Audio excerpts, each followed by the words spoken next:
Hugh, it's Ryan Shelton from the Imperfects podcast that we do together. Hey, just wanted to ring before this episode starts, before we record it, and just say I'm just so excited that we've got Steen Raskopoulos as a guest for this podcast. I mean, he's a good friend of mine, as you know, but I think his story is just going to really impact a lot of people and help a lot of people, as it did me. So I just think it's great, and just wanted to say thanks for that. Also, though, before we chat, look, I'm sure it won't come up, but as you know, I'm like banging through a bunch of old TV shows that I've never seen, and just sort of catching up on a bunch of episodes. And over the last month or so, I've been watching all the national nightly news broadcasts over the years, and I've finally reached 2020, the season 2020. And if it comes up, I'm sure it won't, but please, if you or Josh have seen the news from 2020, just can you not tell me what happens? I just want it to be a surprise, and I'm really excited for 2020. So, yeah, keep it to yourself, and it should be fine. But like I said, it probably won't even come up. It's probably not a big deal, but I just would love to just watch it and enjoy it as it happens. So, thanks for that, mate. I'll see you soon. It's Ryan Shelton, by the way, from the podcast. Okay, bye. To call back, press 2. To replay message, press 1 to reply. We're all imperfect, and on this podcast, I'll be chatting with a variety of interesting people who are willing to make themselves vulnerable by sharing their own struggles and imperfections. Then we'll discuss the invaluable takeaways we can all apply to our own imperfect lives. I'm Hugh van Cuylenburg from the Resilience Project. And I'm Ryan Shelton from my mum. And this is The Imperfects.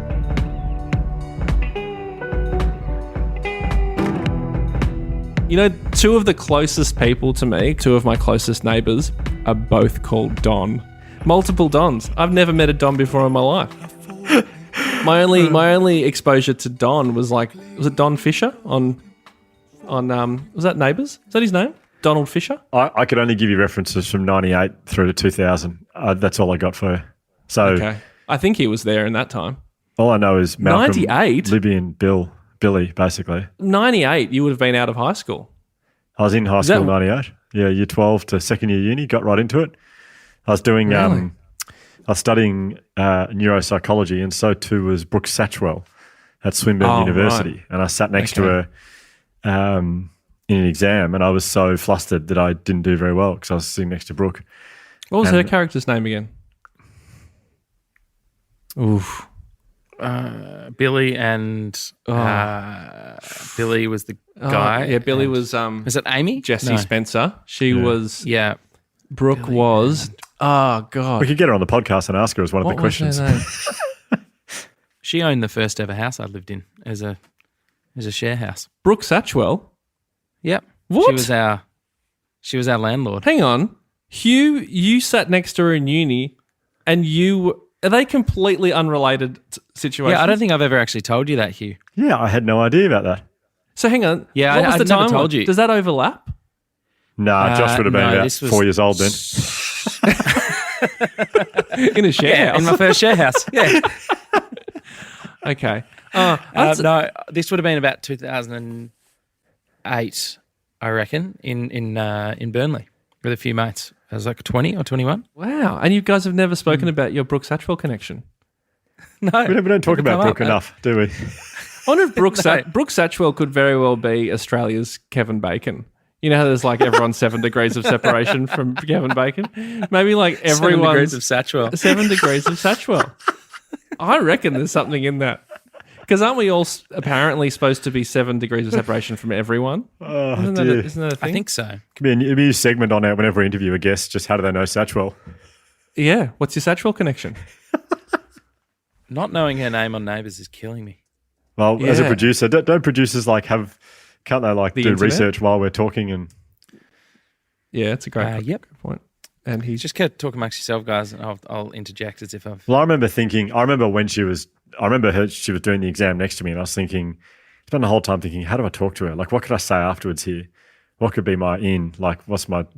And I couldn't, and I just got so nervous thinking. I was already nervous about an exam, and I got nervous about speaking to her, and I couldn't concentrate, and I did terribly. You could have said, hi, Anne Wilkinson from Neighbours.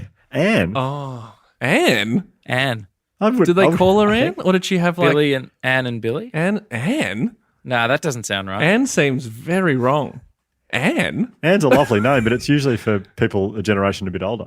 But I don't remember any like my Annes. mother-in-law. She was a huge character of our generation. But it must have been Anne. According to Wikipedia, it's Oh, Anne. that's true then.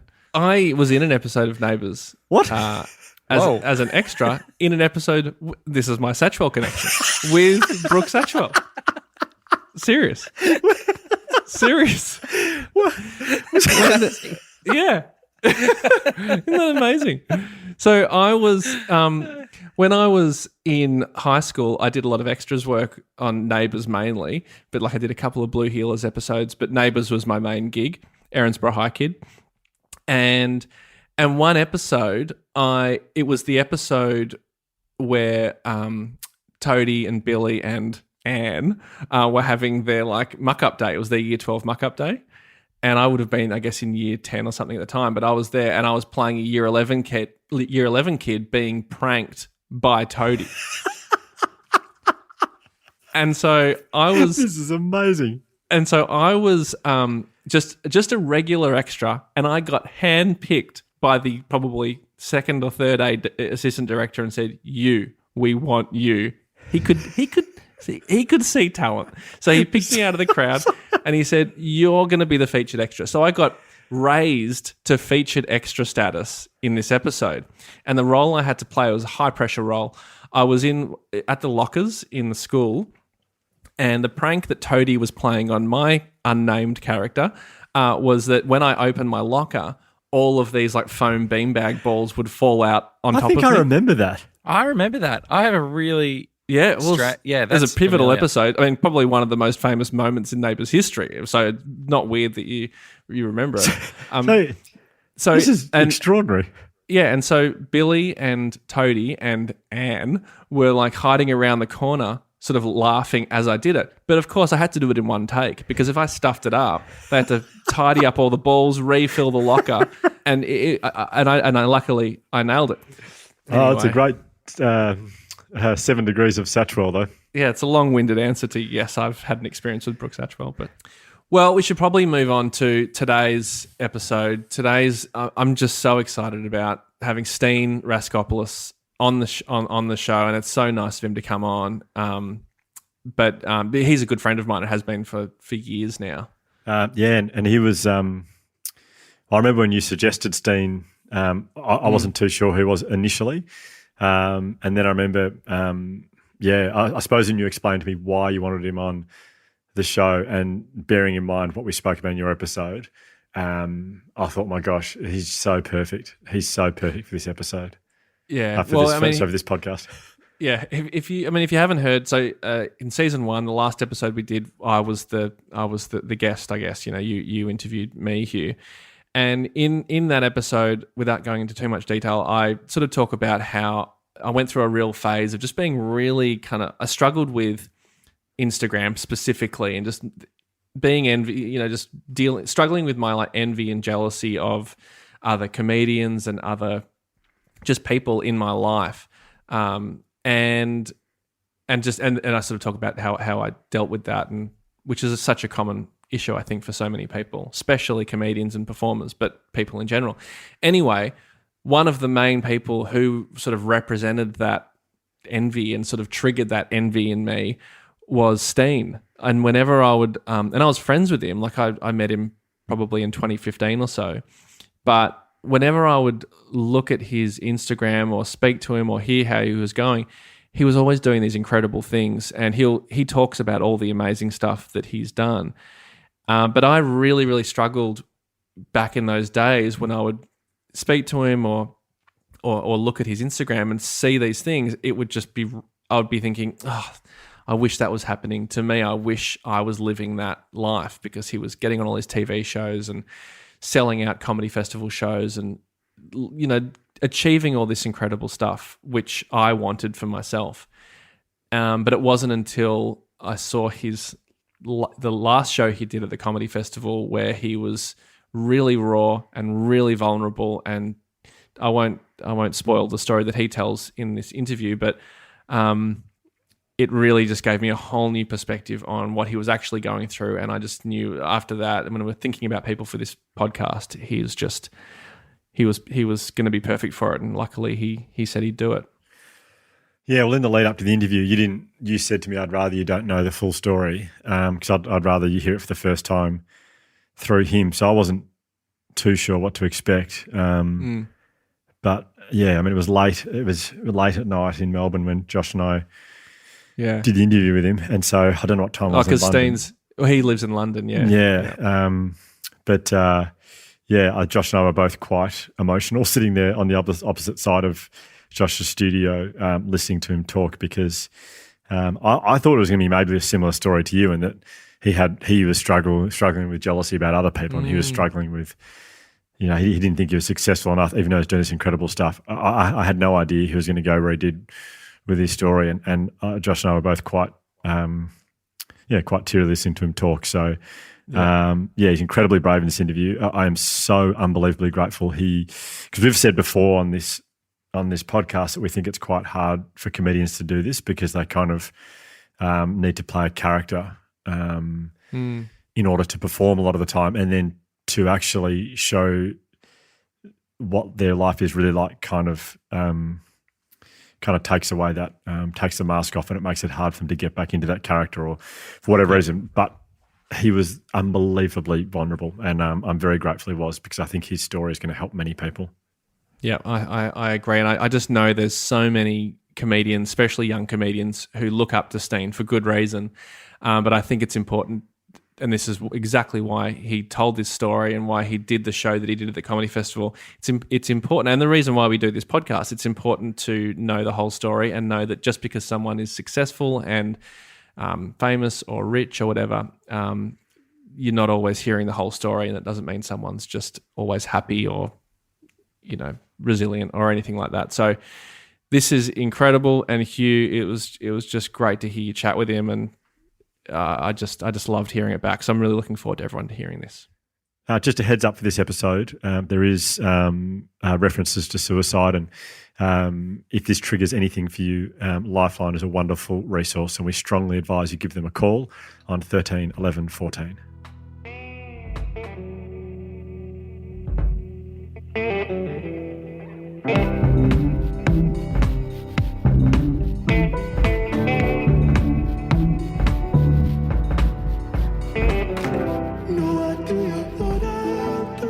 Awesome. Cool.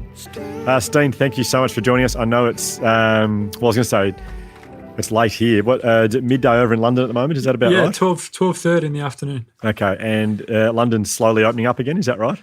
Yes. The pubs reopened. It was actually like the day after my birthday where pubs opened, and we had a few drinks, like social distance drinks in the park, and there were no toilets around, but there were toilets in the pub, and they allowed people to go and to use the toilets as long as you bought a shot per person. What an amazing rule. Yeah, so I had a decent birthday in the end. Yeah, you went to the toilet a lot. a lot. Well, Steen, I really appreciate you taking the time to join us on our podcast today. I suppose what would be really helpful for all our listeners, maybe if you could give us a little bit of a. I mean, you've been you are a very, very sex. I think you're going to say sexy. And I was like, all right. Yeah, I think I did say sex. I think that's what I actually said. You're a very sexy comedian. Mate, this has been the best podcast. Enjoy yourselves. Thank you so much for having me on. So you're a successful comedian, a sexy comedian. And so people can look you up and see how sexy you are. But maybe to save them some time looking up about how successful you are. Do you want to give us a bit of a rundown of, I suppose, I know you've done some incredible stuff and worked with some amazing comedians. So maybe, I know when Ryan was when we interviewed Ryan, he spoke about his career, talked about sort of leaving school and where it started from there. So if you, I'd love you to sort of fill in the gap for us there from finishing up school and how you made your way to where you are now. Yeah, for sure. I finished school in 2005, and my sister at the time was in a Channel 10 sketch show called the Ronnie John's Half Hour, and then she went on later to do a comedy band called The Axis of Awesome, and she was my inspiration and my kind of step into comedy. And she used to sneak me into pubs and her university where Ed Cavalier used to host like the theatre sports there. And they would allow me to play when I was like this 15, 16-year-old kid kind of thing. So that's how I kind of got a bit of a knack for it. I never thought I would pursue it. I always thought like that was Jordan's kind of career and her life, and I never kind of wanted to live in that shadow and that kind of stuff. And I say that because my dad captained football for Australia, like he's in the FFA Hall of Fame. So growing up with my last name was always this thing of Raskopoulos, and you're this, you know, oh, you're Peter Raskopoulos' son kind of thing. And then I went from being Peter Raskopoulos' son to Jordan Raskopoulos' brother. So I always felt this, fucking hell, like, can I just not, you know, you gave me an unusual first name. Can I at least just not go by that, like a Seal or a Madonna kind of thing? But then I went to university, and it's where I kind of fell back into performing. Like I did drama at school, but never really did pursue it as hard as I probably wanted to, just in terms of the social kind of friendship groups that I was associating with at the time, and I was more interested in sport. And I went to uni, kind of fell into doing improv and theatre sports, and then from that got chosen to be part of like this best of New South Wales University sketch show, which went to the Melbourne Comedy Festivals for a few years. And it kind of just snowballed from there. From there I got to go to Chicago to study improv, and then my comedy mentor, her name is Lindsay Haley, kind of pushed me into doing like more solo stuff. And it was only then I only kind of decided to do solo performance because I just wanted to see if I was good. Like I was always a part of these ensembles and a part of these groups where if a review, an audience reaction, you know, a great show would always happen because of the kind of connection in terms of, you know, you wrote this thing with the group, you performed this with the group. Am I only good? Am I only funny because of this group? And it wasn't until after I did like my first solo show that I booked in to do like the Sydney Fringe at the end of 2012, I think. And like I did 2 shows, and they both sold out like a couple of weeks before I even did them. And I'm like, who's coming to see me by myself? Like, this is stupid. The boss of Century asked if I'd want to go to Melbourne Comedy Festival because I'd like to produce your show to go to Melbourne. And I thought, this is just like, what am I doing? All right, I'll go do it. And then from there, got nominated for Best Newcomer in Melbourne, then won Best Newcomer in Sydney. And then he's like, so what's next? And I was like, well, I only did this show because I just wanted, it was for me, like just to see if I could do it, and I've done it. But I guess, you know, I got nominated and like won this award. So I guess there is some kind of talent to what I'm doing, or there's some kind of, you know, success. So maybe I should do like one more. And then the second show kind of went even better. I started selling like my whole run in Melbourne, like played a bigger room in Sydney, and then decided to do the Edinburgh Fringe, which is the biggest fringe festival in the world. And like that's the mecca of comedy. Like that's where you go to test your currency in the market kind of thing. From there, like I got nominated for Best Newcomer in Edinburgh, and off the back of that, I got the lead role in this BBC comedy series called Top Coppers, which was like a 70s kind of cop spoof, which was like the most fun I've ever had, like filming something. But it was also one of the hardest things I've ever kind of experienced, like being away from my girlfriend at the time, and for 7 weeks, and it was shooting 6 days a week. I think I used to get up at 5 a.m, film the whole day, get back at 10:30, and then do that. And it was this thing of living out of a suitcase, living by myself for this extended period of time. And I didn't really have, I had like friends in the UK where I'd done, you know, shows with them and festivals with them, but I didn't have like friends who I would hang out with or I could call up to go out with. So my Sundays were literally just staying in my room, you know, just resting and relaxing, and then doing the same thing for 7 weeks. And, you know, the highs and lows of that period of performing with like Rich Fulcher, who plays like Bob Fosse on the Mighty Boosh and stuff, who's like he's one of my heroes kind of thing. I get to do this show with him, and then going back and being so lonely at the same time was this weird juxtaposition of, I shouldn't be upset with my life because I'm getting to do the thing that I wanted to, but then going back to this thing where, like I'm so alone, and the time difference as well. So when I got in to call people, to speak with people, and then the frustration of being too tired to call was like, it was tough on my family and on my relationship as well. And, but that's the only thing I kind of knew. And then I split for the next 3 years. I think I'd traveled to the UK close to 20 times. Maybe it was like, I think at the moment I'm like 26 times coming back and forth since Edinburgh. Oh my gosh. In 2014. So my frequent flyer miles, baby, I'm platinum all the way. But in terms of like traveling, I was just exhausted. And I remember coming back off the plane from filming for 7 weeks, and I'd already agreed to do like a third Melbourne Comedy Festival off the back of the success of the other one, and I hadn't really written the show and kind of went in half-baked, and I was emotionally burnt out. I was wrecked. And I remember like I was doing double shows on Saturday and Sunday as well, and I've never been that tired before, like physically and emotionally, like just exhausted. And doing a show that I didn't necessarily enjoy performing. Out of all the 6 solo shows I've done, that was the least enjoyable to perform. And then, it gets nominated for the Barry, which is like the biggest comedy award in the Melbourne Festival. And then, off the back of that, Catherine Tate asked if I wanted to write this show with her. So I flew to London for a couple of weeks to write this show with her. And same thing, it's this thing of she's the best at character comedy and big idol and, UK British comedy icon kind of thing. And I think, there's always these times like, my life's changing, baby. I'm on the way up. Like, see you later, Hollywood. And it was just this thing of, that didn't take off, but I really enjoyed the process of it. And it just, with the success came more time and effort away from my family and my friends and my relationship as well. And I guess the more I just kept working, the more stuff kept happening. So did another solo show, went really well. Like got to do Whose Line Is Anyway Australia, did all 10 eps, lived out like my dream. Like that was it. That was my benchmark of if I could ever one day ever do like Whose Line Is Anyway, that'd be the best. And then was that stressful, doing that show, or did you just love it?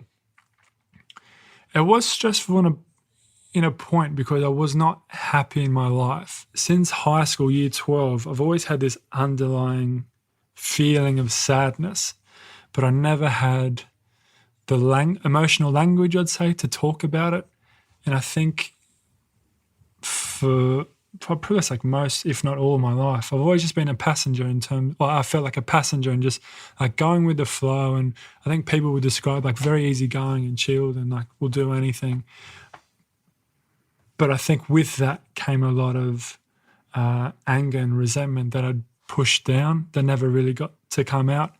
So when we're told, I went to like an all boys school as well, and when you're told like on the rugby pitch or whatever, like, suck it up, I would tell kids nowadays, like, do the opposite, like spit it out. It's not healthy to constantly be swallowing this toxicity and pollution and not dealing with it or finding a way to get rid of it. And I think... How old were you when you first sort of felt that sadness? What age do you feel like you were when you first noticed sadness? I'd say when I was in like year 10, but I remember specifically there was a day in year 12.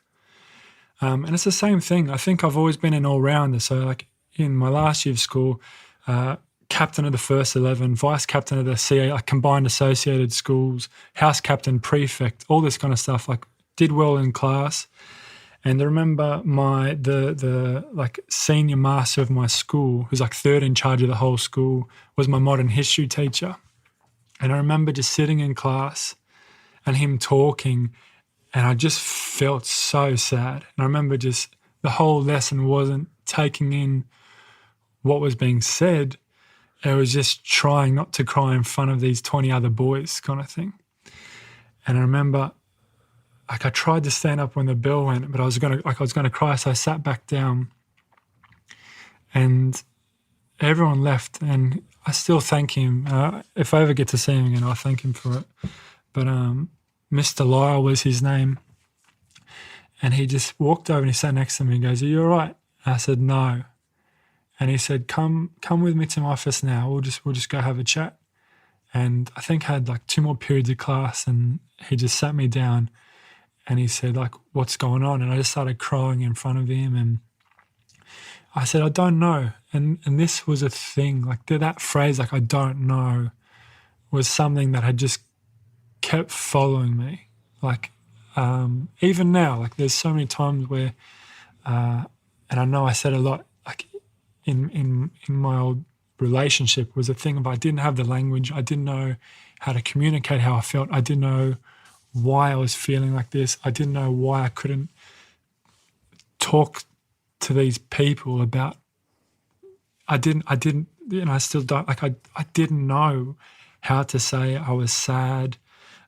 I didn't know how to say I was sad, but do I have anything to be sad for? Because, I come from a great family, a loving family. I go to a great school, I can eat, I've got a roof over my head. But why am I feeling like this? And I remember, like, he sat me down and said, he just really kind of complimented me with my achievements and all that kind of stuff, which I didn't care about. And I said that means nothing to me. Like, that doesn't bring me happiness, being those things.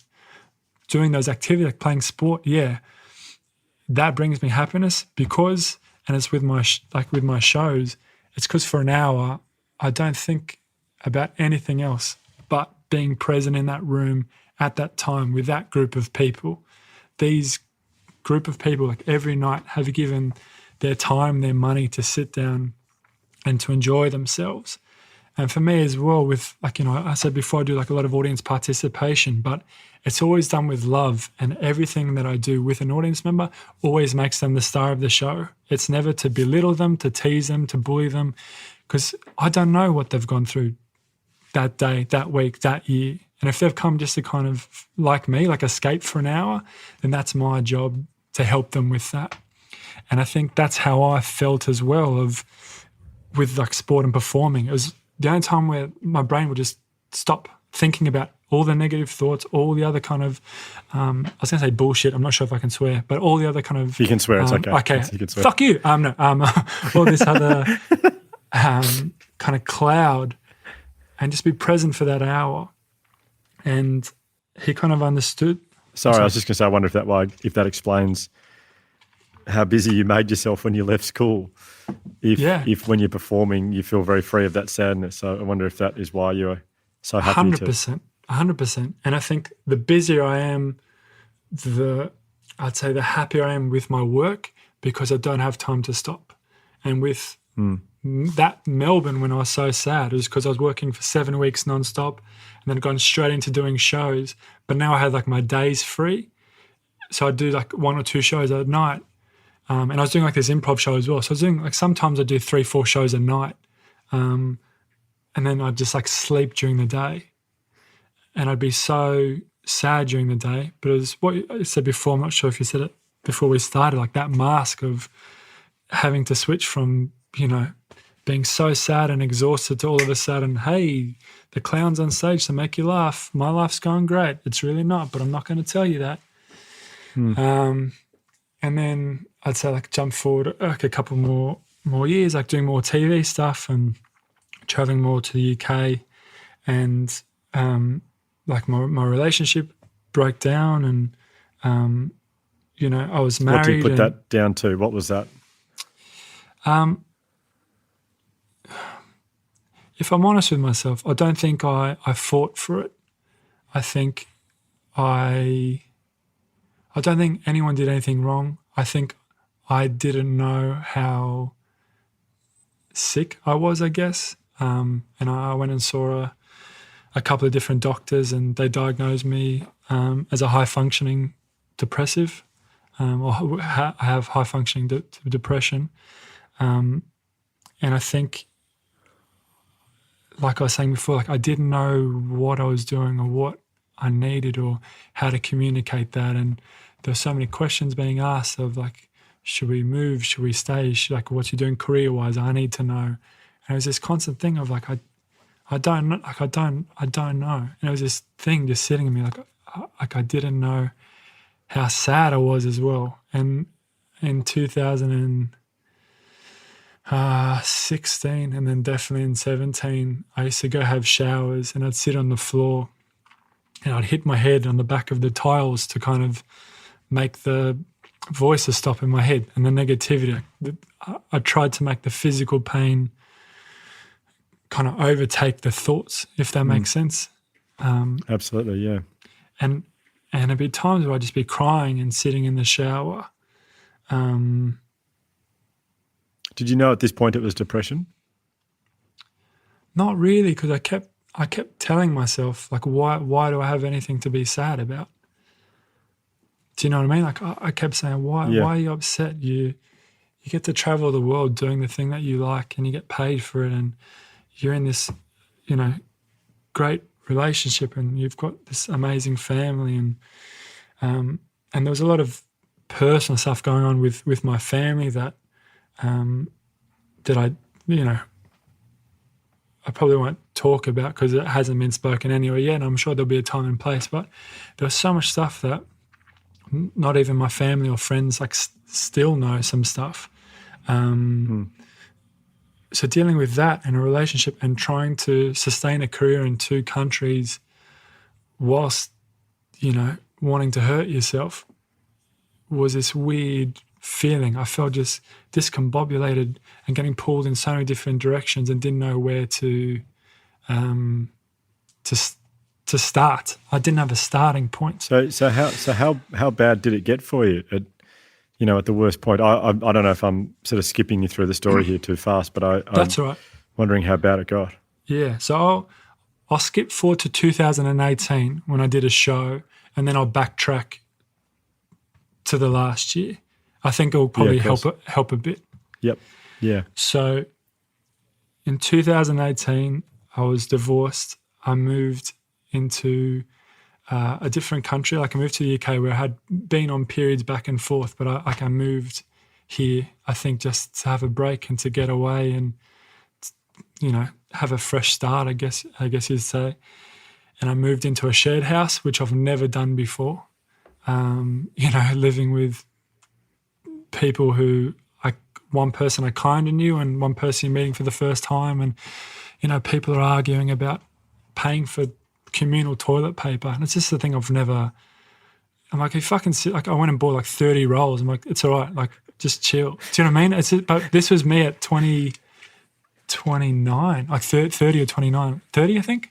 And just bit of a stuff change from being married, I guess. Oh mate, and living by yourself and having the freedom of driving in a car, and I don't drive here and all that kind of stuff, and I'm just going like, why can't I? Like, can't we just all watch the TV together? Like, why do I have to fucking give you the? I don't know what's happening, or like, hey, I only cook for myself tonight and cook for everyone, or like, it's all right. Like, why are you telling? That's cool. Like, whenever I cook, I cook for everyone. Like, it's not a thing. And give me your bank details. Like, can you divvy up the grocery bills? I'm like, what the fuck are you talking about? Like, it's fine. Just relax. But this was as a 30-year-old dude.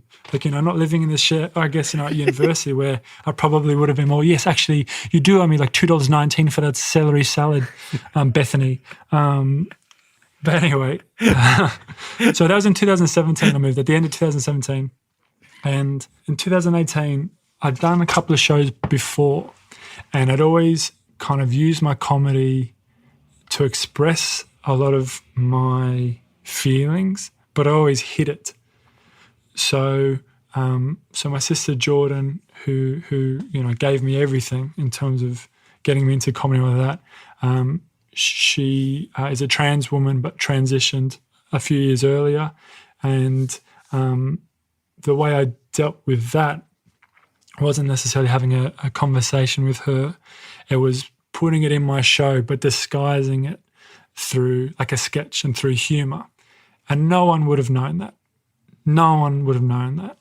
and it was my way of kind of talking about it, but never really talking about it. In 2018, I wrote this show called Stay, and the premise of the show was it kind of took place in two ways. So there was like this detective interviewing someone, and then I would cut back and forth between this interrogation scene and these sketches play out.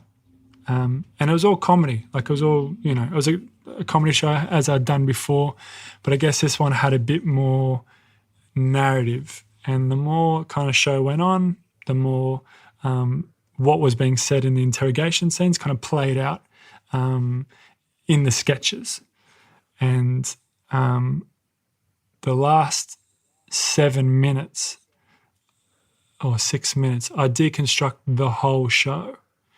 So the whole show, so I should have said, the whole show is like what happened on May 26th, the date, May 26th, 2017.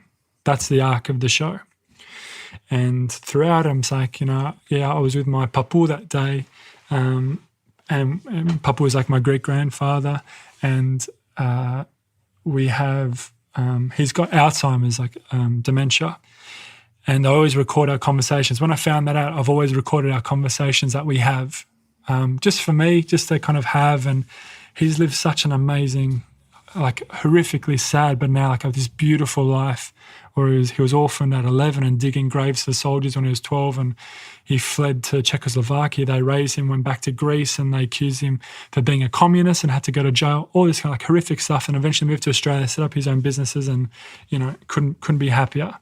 And this whole conversation that I was having on May 26th that I had was because the night before on the 25th, so this is away from the show now, on the 25th, I did this, Liverpool FC came and played a game in Sydney FC, I think on the Wednesday night, which would have been the 24th.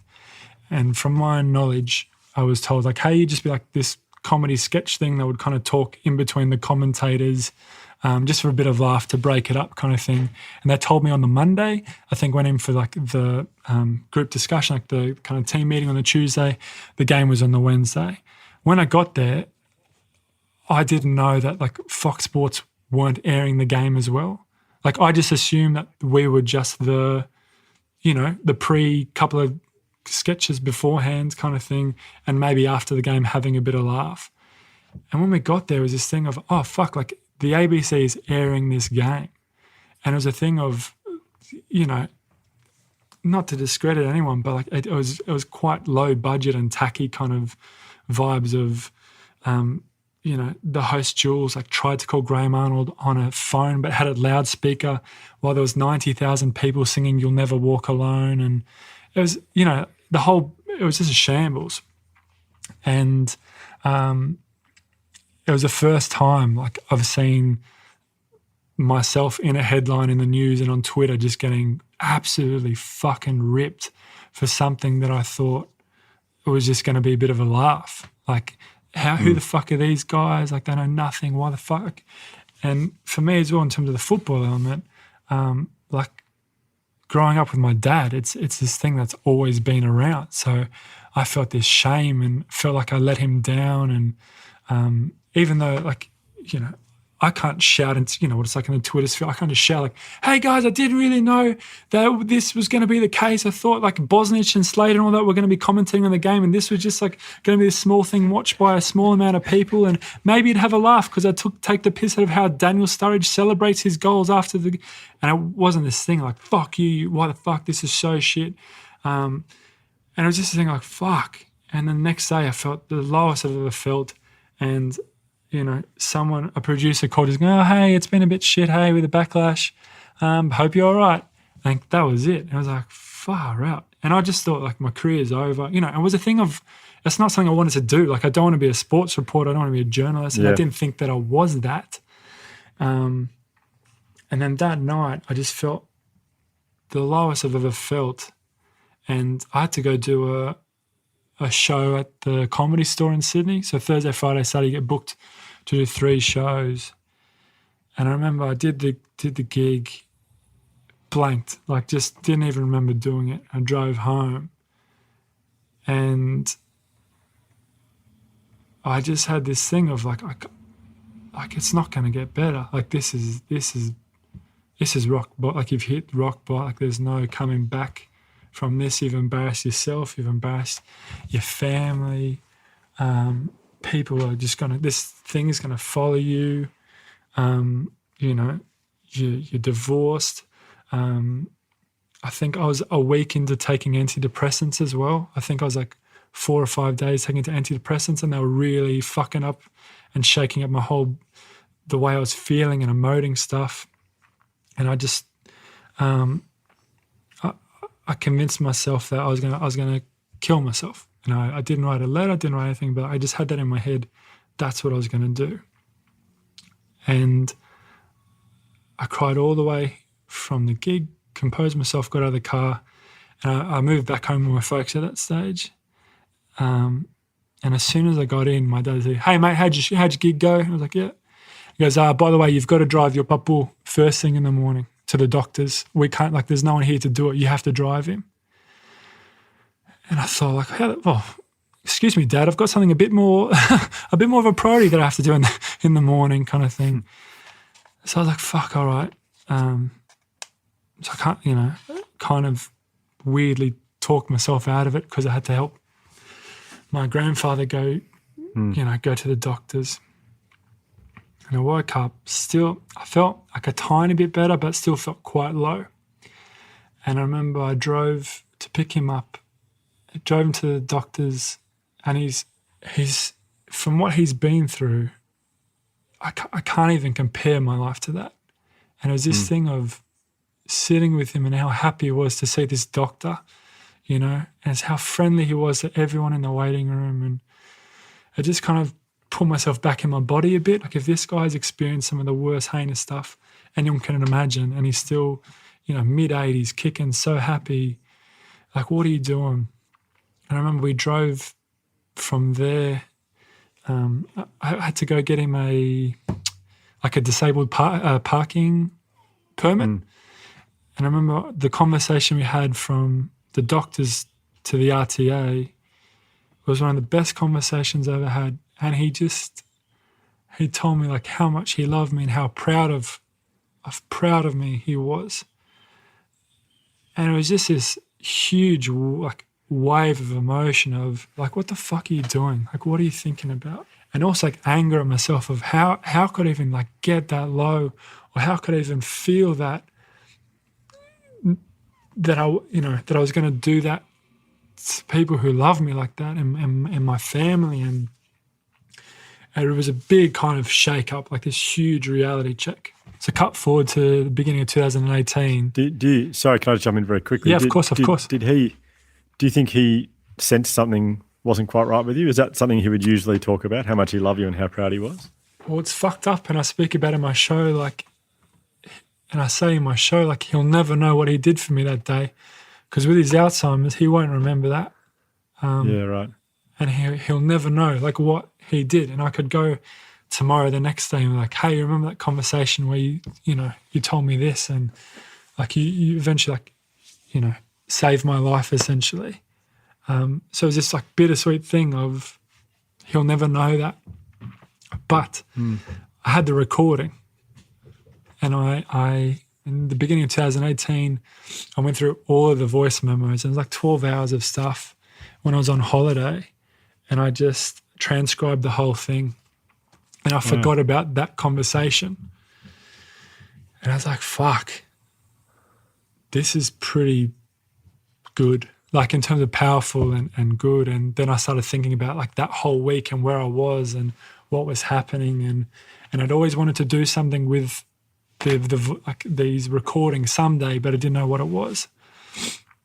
And I remember just listening to that particular conversation and going, I need to talk about this, and I need to be honest with myself, and I need to, because this pain was still lingering. There was still sadness, but nowhere near, as bad as it kind of was. And I think for me, the way that I've always dealt with talking about stuff is on stage. So as I think before, like the last 6 minutes of the show, I kind of went, everything you just saw has utter truth, every single thing. There's not one thing that has been done sparingly or for a laugh. Everything you're laughing at has come from a place of pain and sadness. And the last minute and a half, I talk about my grandfather and how he was there for me and saved me that day. And I think I haven't done the show for a while, but I think the last lines I say is, like my papa will say to me that day, but with his dementia, he'll never know, and he'll never know what he did for me. But I'll never forget. And then I play the minute recording for the audience.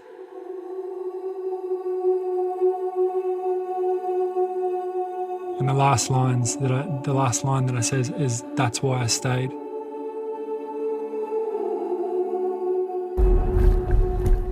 Everyone of us loved you very, very, very, very much. Pandi, Yaya, Nula, Anthea, all.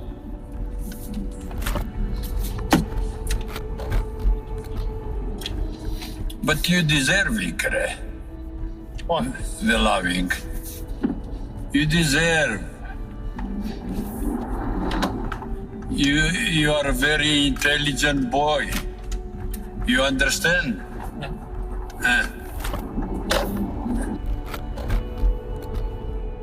When I see you, I see all the world. Yeah?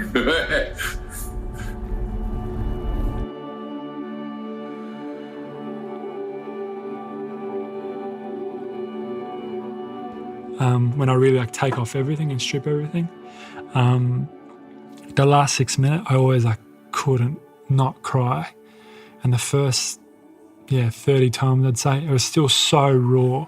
So I broke down every time in that last 6 minute monologue, kind of like that last minute, when I really take off everything and strip everything, it was so raw. So that show would have been like a big fucking shift for people in terms of, whoa, where I felt that the more that I did it later on, it kind of changed into more of a message, I'd say, rather than coming from a place of pain, if that makes sense. It was coming from this is what I've experienced. I'm here now. Take whatever you want from that, but know that things get better. And then I started having more fun with the show, where the first 30 or so times, as I was saying, it was like, oh fuck, I could not enjoy the show because I knew where it was heading all the time, and I knew that I was always going to cry. Yeah. Was it a therapeutic thing to do? And I'm asking because I'm really interested in how you are now, but I'm also interested in what you've done to help you. Yeah. From that point where your grandfather saved your life, I'm interested to know what you've done since to be in a good place. Yeah. So, for sure. so I suppose the first part of the question was it a therapeutic show to do? It was very cathartic.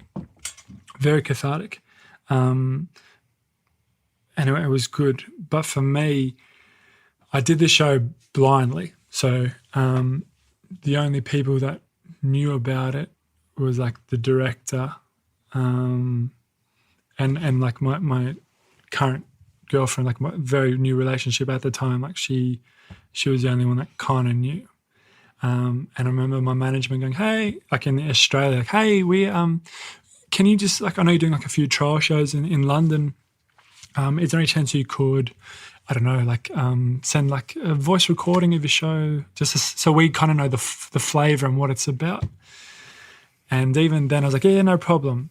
And I edited the interrogation scenes out, but just kept the sketches. So for them, they're like, oh, cool, another fun Steen show, sketches, audience stuff, great. Yeah.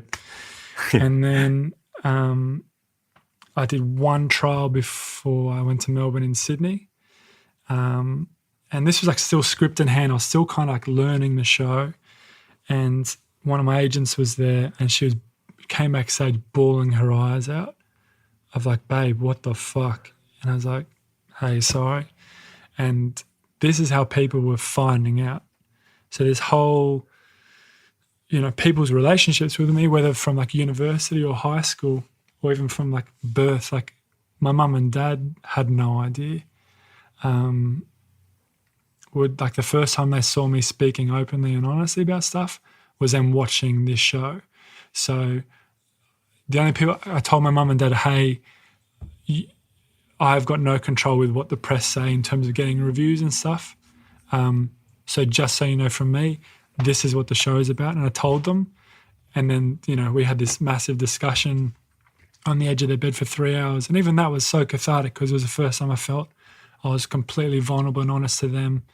And from that day, like, my relationship with my dad has become, I think, so much more open. And I think he's become a lot more open with a lot of things in terms of just the two of us, which has been great. But I have, you know, my best friend from high school came and saw it in Melbourne, and when I say, like, I've never seen him cry, and he was a fucking wreck, and I had to go, like, console him for a good 15, 20 minutes. He goes, "Why didn't you say anything?" Like, some of my closest friends in comedy seen it, and I can understand people's reactions, because there were some people like, is that true, what you just did? And like, yeah. And then, you know, one of my closest mates who I perform with goes, "Oh, because you never said anything."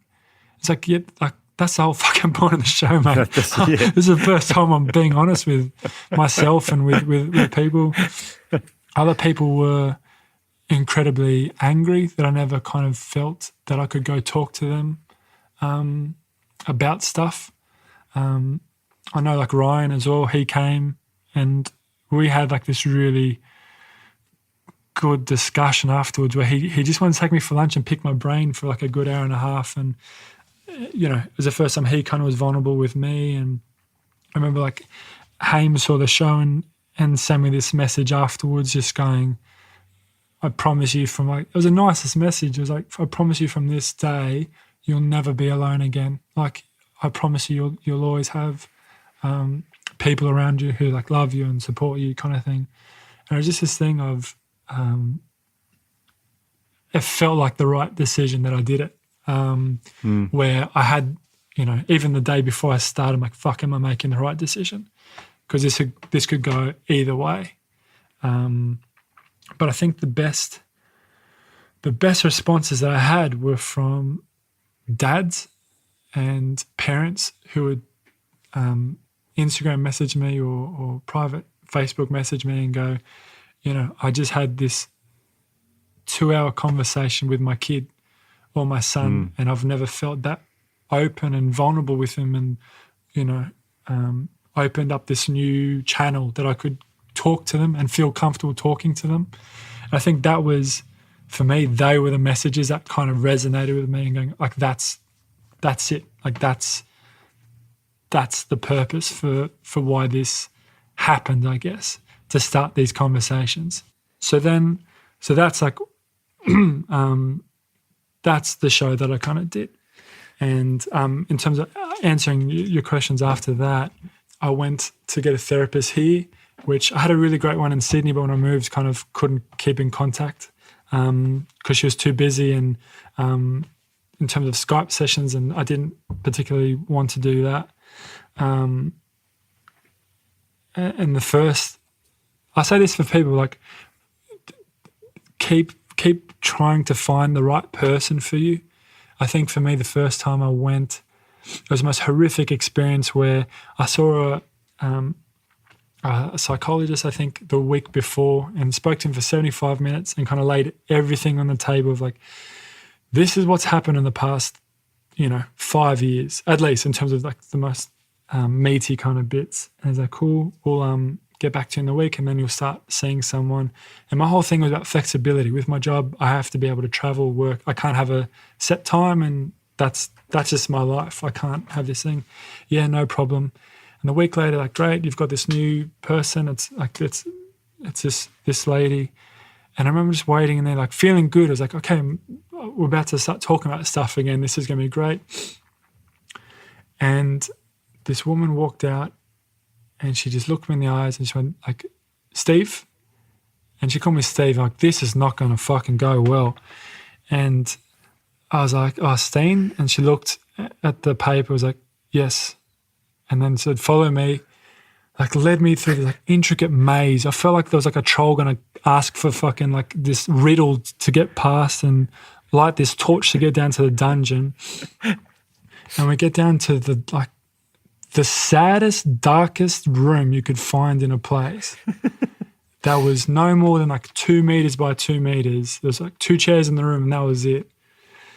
And she just sat down and she just looked at me.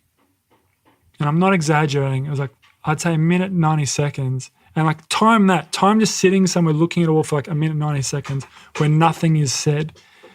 And then I went, I don't know what's happening. Like I think the guy's name was like Mike last week. I kind of told him everything. So, and she goes, yes.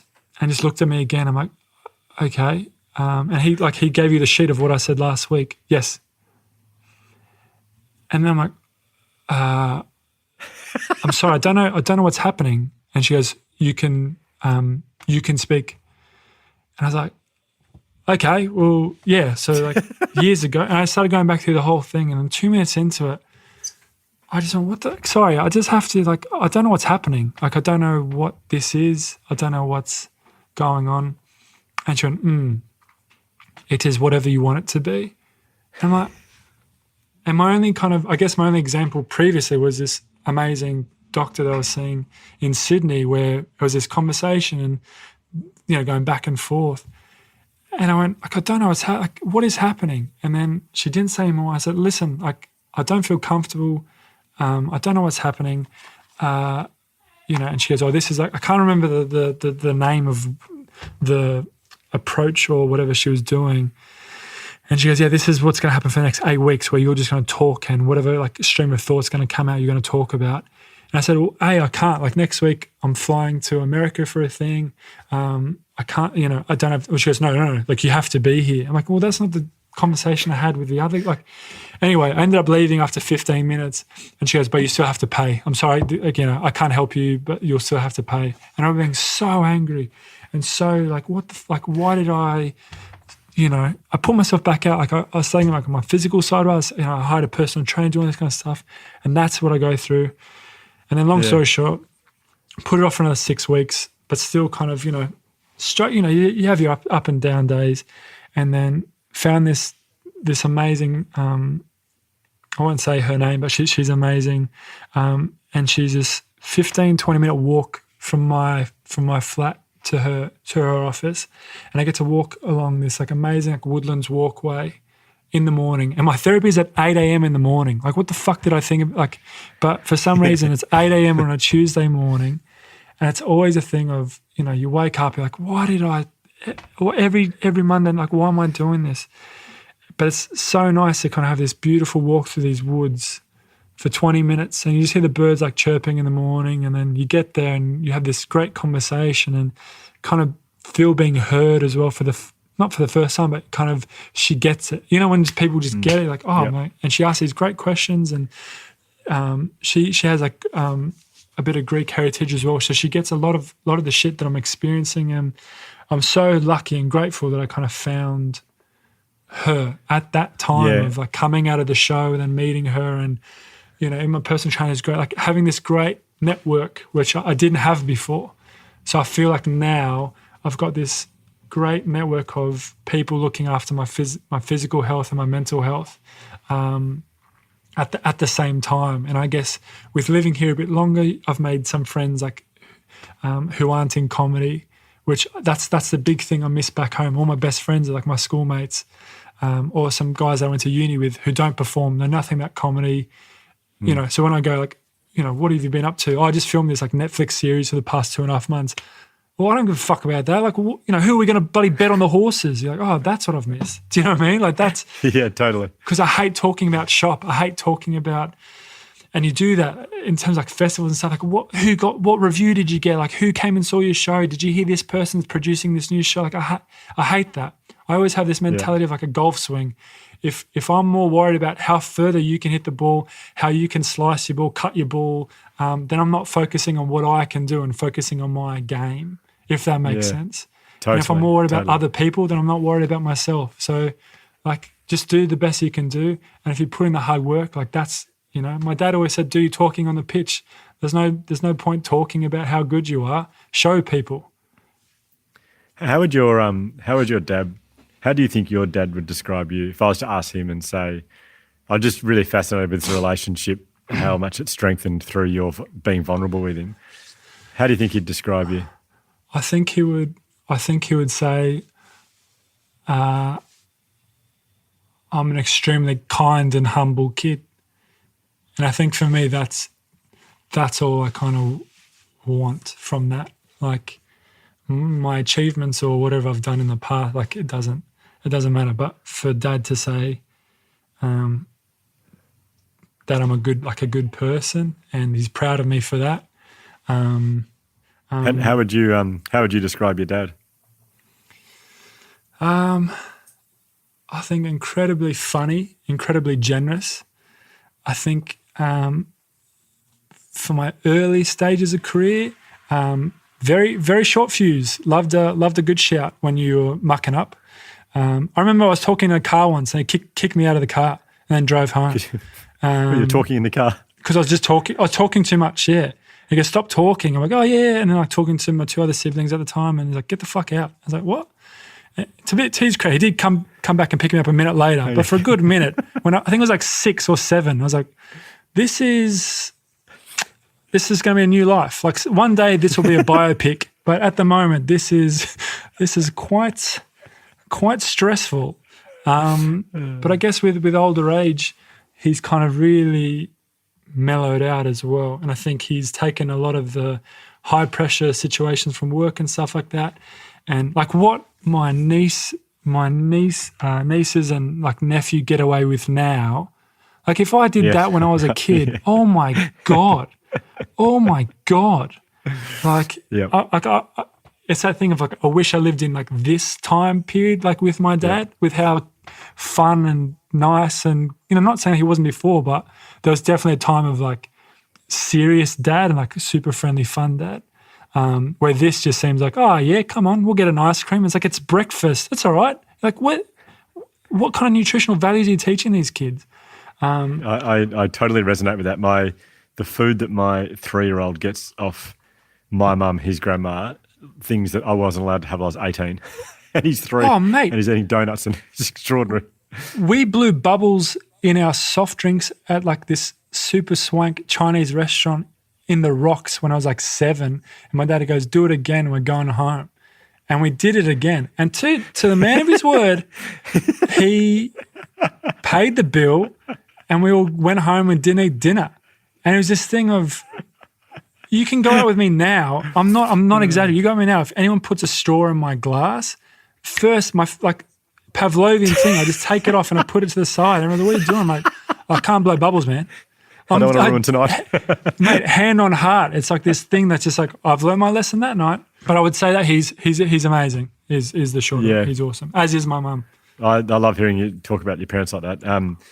Mate, thank you so much for this chat. I mean, I knew what you'd done professionally, didn't know your story before this chat, and I so brave you to share what you, and I know you do it on stage, but I also, for a living, my job is to get up and deliver talks. I'm not a comedian, but I talk about mental health and I talk about my sister and her mental health issues, and I talk about certain things, and people say, gosh, you're so brave to do it on stage, but I actually find it a lot harder to do it like this, and when you're talking to someone one-on-one. And so I really appreciate and respect how vulnerable you've been with me today and tonight, and I cannot thank you enough for that. And I know that what you've talked about today is going to help. So it will resonate with so many people, that feeling of sadness.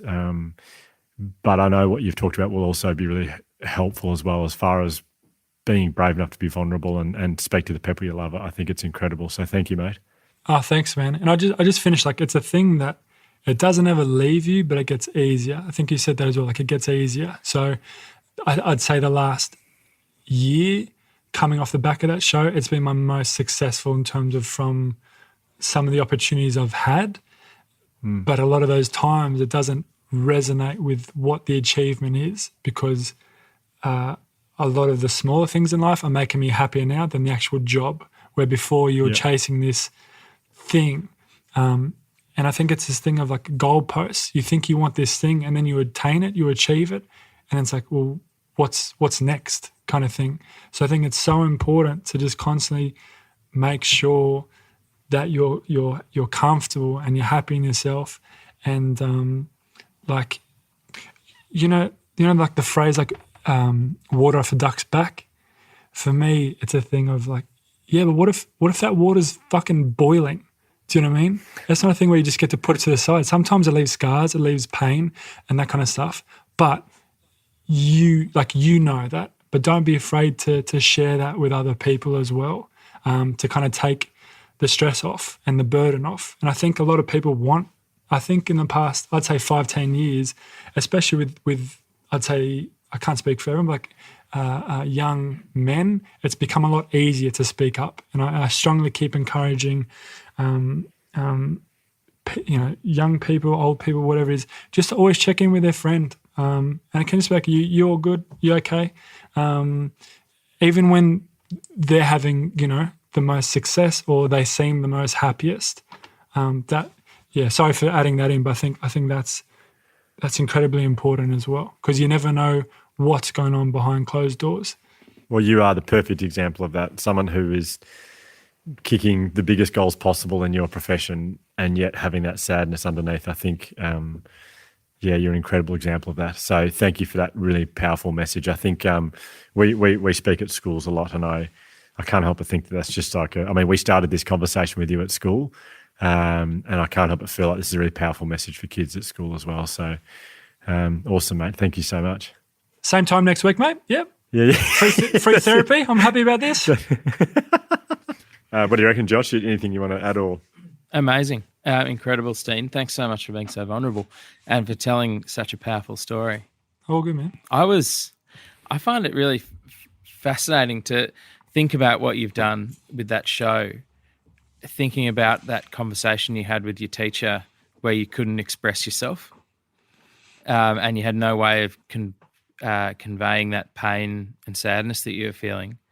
It feels like you spent 15 years working out a way to do it. I think it was that. I think it was just like lived experience, and I think it was, I guess, I'm not going to say like brave or confidence, but having, I think with emotion, you don't want to come across as like not empathetic towards people, or you don't want to come across as being emotionally ignorant, if that makes sense. So I think you're constantly trying to figure out a way how to communicate what you're feeling that won't kind of take away from other people's lived experience, or that idea of just because I've had a, in quotes, like good life and come from like a good family, like why do I have any reason to be upset or sad? And I think it did take me a long way and a long time to kind of go like, you are a person, like amongst everyone is the same in that way. Everyone feels that, and not to be ashamed of speaking out. I think I had this thing of presenting as this, my siblings call me like the golden boy because I'm like the only like boy in the family and all that kind of stuff. And from a Greek perspective, there's a lot of pressure with that. And so for me, it's like, well, what am I complaining about? Rather than, hey, you're sad, like talk about it. And it's okay. Things get better. It gets easier. But at the time, I didn't want to like upset people in the process trying to communicate how I was feeling. Does that make sense? Yeah, definitely. I guess it's a very simple question, but I feel like it's the natural one. How are you feeling now? Mate, I'm doing all right, to be fair. I'm doing okay. I feel I was a bit worried, if I'm honest, because I live in London. I was a bit worried with lockdown. So that lockdown happened for like 6 weeks, and it was at a time when for 6 weeks we could only leave the house to go, I guess how Melbourne is at the moment, to go get groceries or to go to the chemist, and you're allowed like 1 hour of physical activity. So for me, it was this thing of I'm constantly working, whether it's like, going to do gigs at night or like going into town writing during the day or having meetings. And London's a big city, so you're constantly on the move. And all of a sudden, like you're holed up in this place and you don't know in terms of, not being able to socialize with people as well, not being able to do my gigs, which is like at least like for me, it's like my output of like, this is where I get to spend my energy, my time and kind of thing. But I'm in a, like, touch wood, I'm in a fantastic, amazing relationship. We have a dog, like everything's all right. Do you know what I mean? And now lockdown's kind of eased a bit. I've just really appreciated a lot more things and a lot more time than I probably would have originally. So to answer your very brief question, I'm good. I'm all right. I'm okay. I'm doing all right. But yeah. Yeah, I'm glad to hear it. But I never thought I would get here. Like when you're that low, I never thought I'd A, come out of it, B, be in a different country, different relationship, and be happy. Do you know what I mean? Like it's just such a, and then you get angry thinking about it. Would have felt impossible. Yeah, and you get angry thinking about it now. Like you're a fuck. I still have conversation with myself in the shower now. Like you're a fuck. Like why'd you even think of it? Like, oh, if you did that, you couldn't have done all these like really cool things you're doing now. Like you absolute twat. Yeah. I was about to say if only you could think that then, but I guess that's what you're thinking anyway, and it just makes it worse and worse. It's that spiral going down and down. I wasn't comfortable speaking it out as well. So it's this constant internal monologue of just thinking the most negative things towards yourself. And then you're not saying it out loud. So they're just staying with you wherever you go, which is horrific. And it's not something I encourage anyone to do. Even if it's a simple thing. Like I started like writing pages, like first thing in the morning, you just write for like 10 minutes, 15 minutes. And it's just a stream of consciousness, like whatever comes out. And you just, at least for me, it helped just get everything off my chest in the morning of like, oh, cool. That's how you felt right then and there. Like at least you're acknowledging that in order for you to either process it or move on with the day. I'm so glad that you are feeling optimistic. It sounds like you're feeling more optimistic about the future, which you deserve to feel.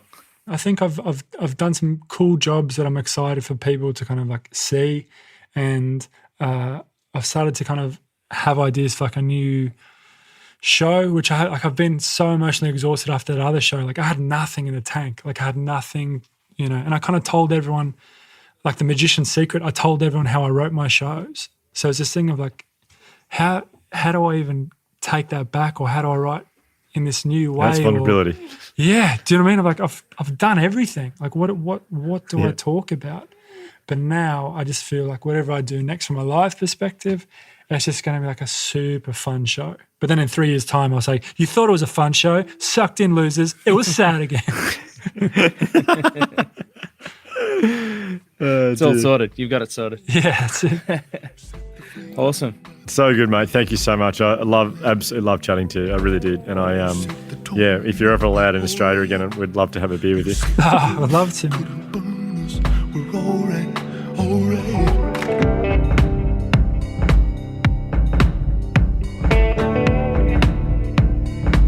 Can I be a fascination?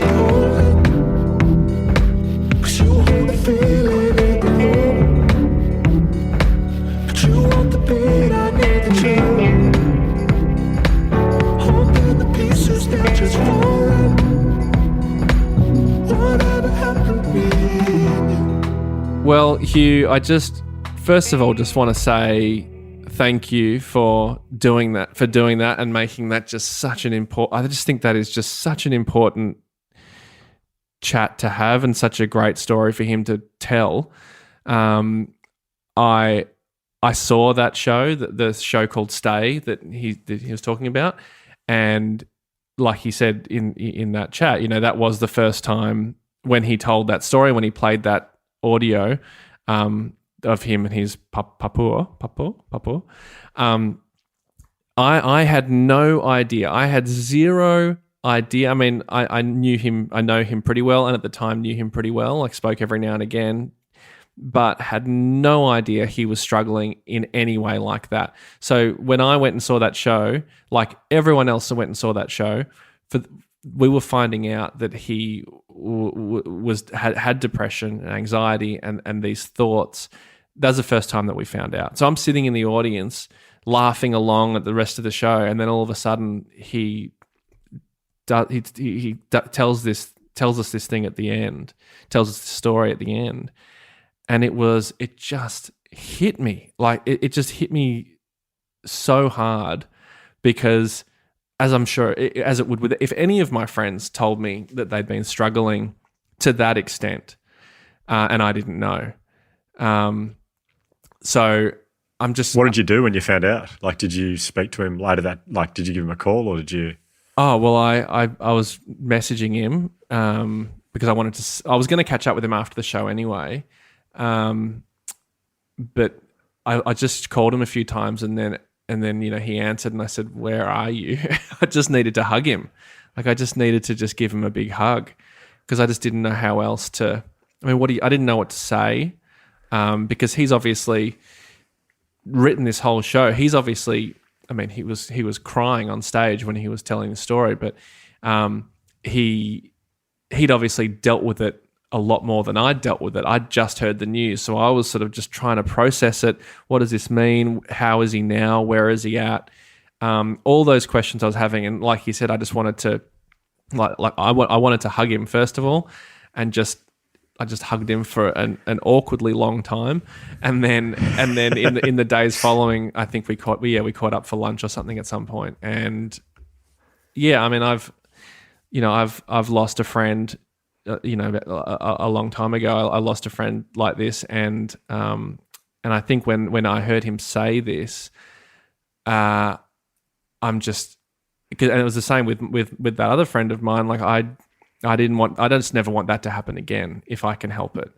And so when he told that story, it was I was like, okay, what can I do? What do you need? And that's incredible. The power of vulnerability, isn't it? Like this is someone who you were saying you were jealous of and you didn't want to be, but you just couldn't help but feel jealous of all that he was doing. And when he just told you what his life was really like, you just want to give him a hug and you wanted to be there for him. And it just opened up this amazing connection for the two of you. Oh, well, just to get it so wrong. And I had no reason not to get it wrong. Like, of course, if he's never going to, if someone isn't willing to be vulnerable and talk to someone about what's going on for them, of course, then your friends have no way of knowing.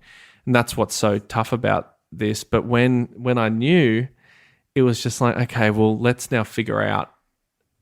I mean, obviously it's not all up to me, but like you want to know as a friend, you want to do everything you can for these people. And yeah, that power of vulnerability is unbelievable. And it was just one of the more emotional nights for me that night when he did that show. And I know for a lot of his friends and clearly family who were finding out this issue that he was having and this depression he was dealing with, and that he'd been dealing with since he was since a kid.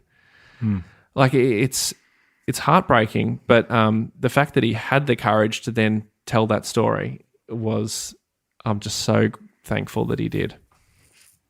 Yeah, well, it's a huge reminder, really, I mean, of the power of social connection. I mean, we had Johan Hari a few episodes ago, but this is your real life example and practical look at how powerful social connection is. I mean, the connection, I don't want to say it, I don't want to get it wrong, Papua, where your grandpa quite literally saved his life.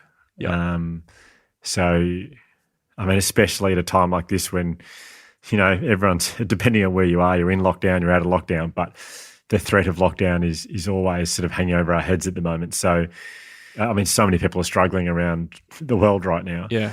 I think you're almost better off to assume that people in your life are struggling. And so just asking them over and over again, just checking in all the time. I had me and my best mates from school had a Zoom catch up last night, just had a couple of drinks. There was 9 of us. And every one of us in the call is a dad. In fact, half of them have got 3 kids, as in half the guys have got 3 kids, and just hearing how hard it is to work from home.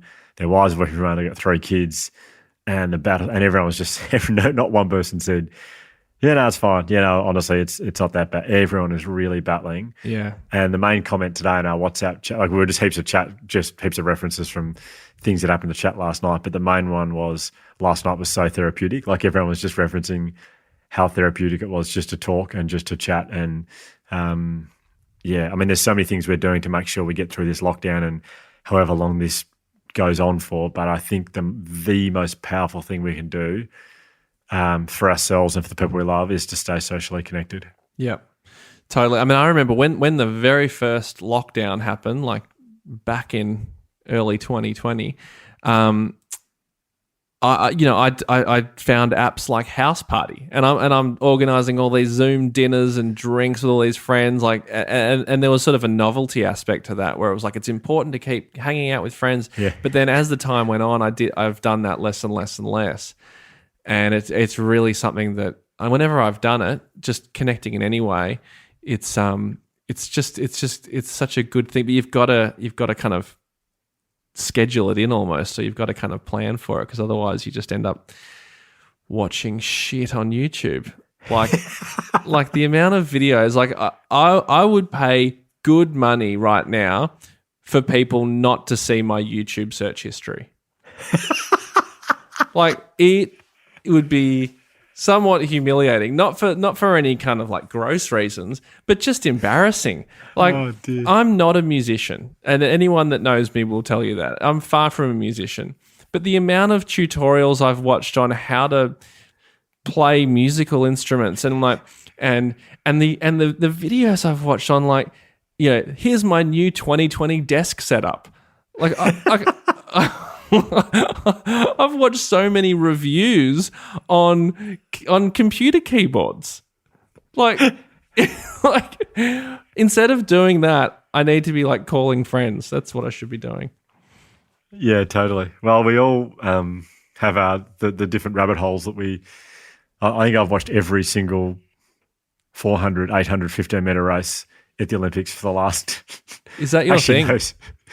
Well, it was, and then I discovered that on Fox Channel they're playing like every World Series cricket game from like 1985, I think up to 1992 now. It's the greatest don't tell me thing what in the happens. world, Don't tell me what happens in 92. I'm up to 90. I'll tell you, Michael Bevan ends up making 62 not out in most of them. We win most of them. But Bevan, what a legend! What a legend, Bevan. But anyway, yeah, we've all got our little things we get trapped in. I think it's really just schedule.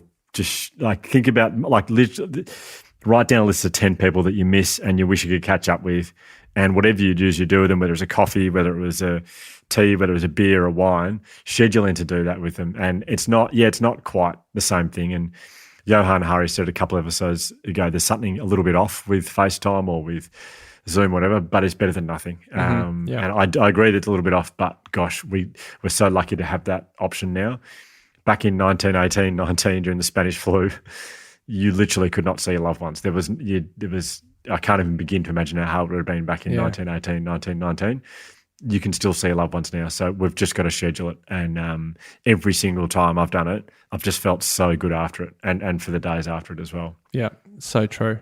I mean, the other thing that really strikes me with that, just listening to that, was what saved Steen's life was how, when he was with his Papua, he was there with him. Like, he was really present. And I think a lot of us can be really guilty at times of we're with someone physically, but we're not really there mentally. We're not really tuned into what they're saying. We're not really tuned into what they're telling us. And I think that's just a really beautiful reminder of how, I can't remember who gave this advice. It's a lovely quote though, wherever you are, be there.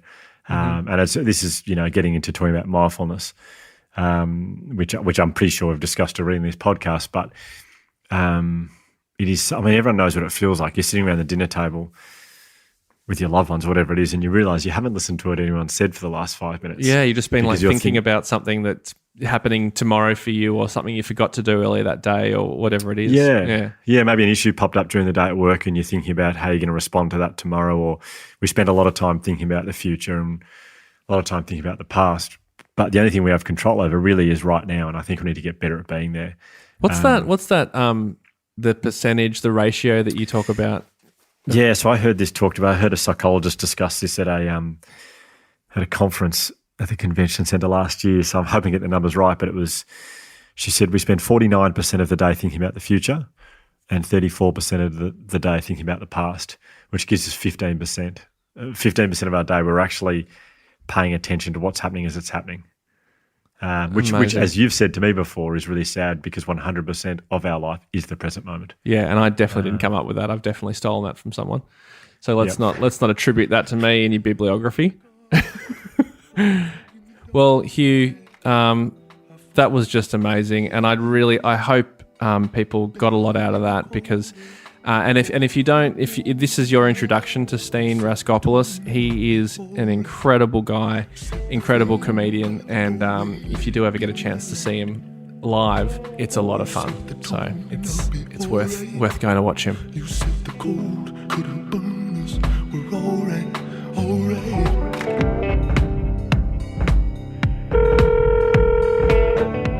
Hugh, it's Ryan Shelton from the podcast. Hey, you know how I was watching getting up to date with all the latest episodes of the news from this year. I finally got up to date. I've watched all of the episodes of the nightly news, and I don't know if you're planning to watch this latest season of the news, or if you've maybe already seen it. But if you haven't seen it, I wouldn't bother.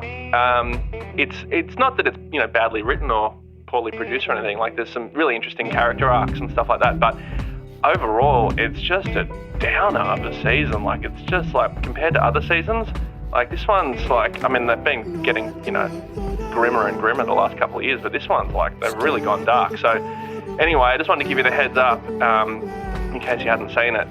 Steer clear, stick to some more positive stuff. Anyway, it's Ryan Shelton, like I said, and I'll see you next episode. Bye. To call back, press 2-2. To replay message, press 1 to reply. If this episode has triggered anything for you around mental health, we strongly recommend Lifeline on 131114. Can I be a fascination? The Imperfects is brought to you by the Resilience Project, produced by Ryan Shelton, Josh and Hugh van Cuylenburg, mixed and mastered by Windmill Audio.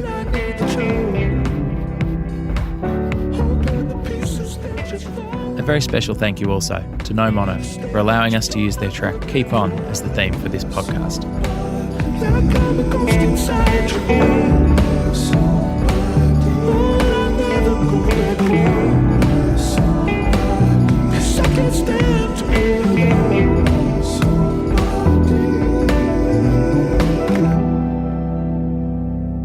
I hear the echo down the hall. Like you were never there at all.